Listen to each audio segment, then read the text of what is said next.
নবগ্রামের দফরপুরে voter তালিকা পরিদর্শনে তৃণমূল যুব কংগ্রেস। নতুন ভোটারদের শুভেচ্ছা। 2026 সালের বিধানসভা নির্বাচনের আগে ভোটার তালিকা বিশুদ্ধকরণ ও ভুতুড়ে ভোটার চিহ্নিত করতে নবগ্রামের দফরপুরে বিশেষ অভিযানে নামল তৃণমূল যুব কংগ্রেস।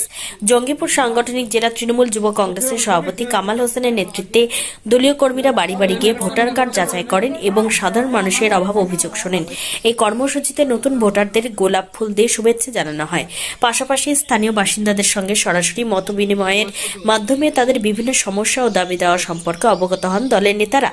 সাধারণ মানুষের স্বতঃস্ফূর্ত অংশগ্রহণ এবং উদ্যোগটিকে স্বাগত জানানোর মধ্যে দিয়ে এই কর্মসূচি সফল হয়েছে বলে মনে করছে রাজনৈতিক মহল। সভাপতি এসেছিলেন। কেন এসেছিল জানো? কেন এসেছিল? আমাকে ওয়েলকাম জানাতে এসেছিল। এই কি হাতে কি দিয়েছে এটা? গোলাপ। কেন দিচ্ছে জানেন? নতুন ভোট দিতে। নতুন ভোট হয়েছে আপনার? না, তাহলে দেওয়ার জন্য। নতুন কি ভোট আপনি এবার দিবেন? এবারই দিবেন? হ্যাঁ ভোটার লিস্টে আমার নাম উঠেছে। হ্যাঁ। তাই এসেছি।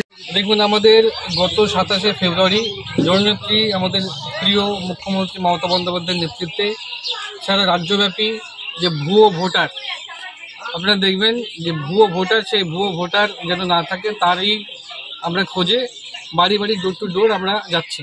আমাদের